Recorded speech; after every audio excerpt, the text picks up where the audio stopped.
Hello everyone, welcome to After School Cafe. I'm Chris, at your service.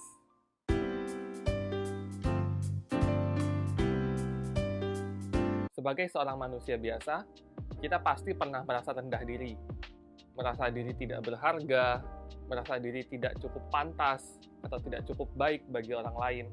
Pikiran-pikiran negatif ini terkadang menenggelamkan kita dalam mindset bahwa kita berada setingkat di bawah orang lain. Sehingga kita menciptakan suatu keyakinan bahwa tidak akan ada orang yang peduli dengan keadaan kita. Bahwa kita yang lemah ini tidak boleh merepotkan orang lain dengan masalah-masalah kita. Bahwa kita ini bukan siapa-siapa yang punya seseorang yang akan bela-belain untuk membantu kita.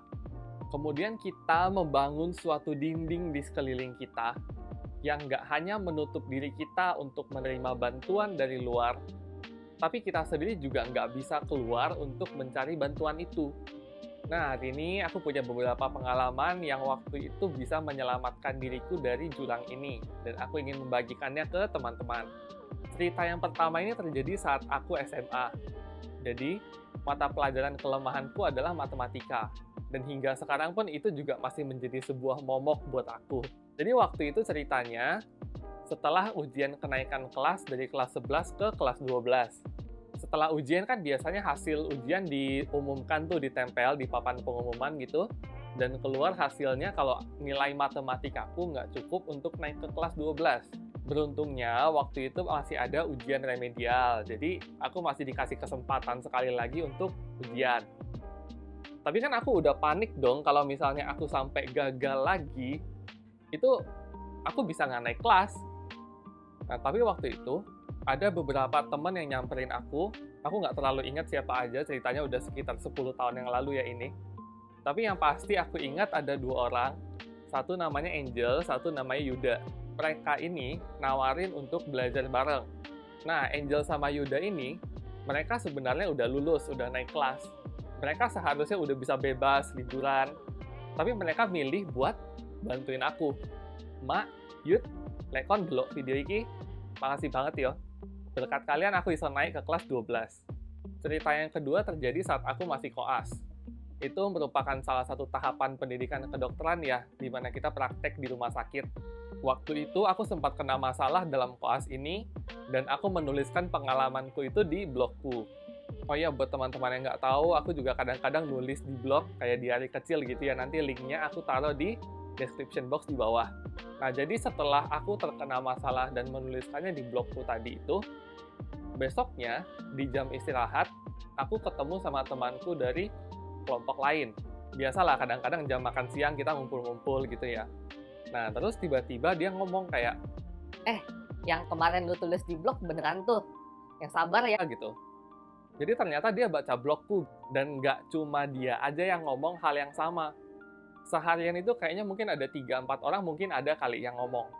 Jadi aku yang waktu itu nulis, tujuannya cuma sekedar buat reminder untuk diriku sendiri ya.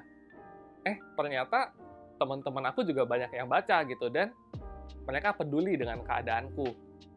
Persamaan dari kedua cerita di atas adalah, sekalipun saat itu aku berada di kondisi di mana aku merasa putus asa, aku bahkan nggak bisa menerima dan menyayangi diriku sendiri. Aku menganggap bahwa aku orang gagal, bahwa nggak ada orang yang peduli sama aku. Tapi dari 2 pengalaman tadi, aku diingatkan kalau sebenarnya ada orang lain yang melihat kita. Masih ada orang lain yang peduli dan mau membantuku dalam setiap kesulitanku. Bahwa orang-orang itu mau mengulurkan tangan mereka untukku, dan aku ya juga bisa minta bantuan pada mereka gitu. Nah, karena itu aku pengen kasih tahu teman-teman semua, buat kita semua yang mengalami hal yang serupa, kita itu lebih berharga daripada yang kita bayangkan. Meskipun kadang-kadang kita perlu bantuan orang lain untuk mengingatkan kita akan hal tersebut. Tapi, kita tetap harus meruntuhkan dinding itu dan membuka diri kita untuk rasa sayang itu. Baik rasa sayang dari diri kita sendiri maupun rasa sayang dari orang lain. Jadi teman-teman, love yourself, let yourself be loved, and spread the love. Sekedar catatan aja, Menyayangi diri sendiri itu bukan berarti kita lembek terhadap diri kita sendiri loh ya.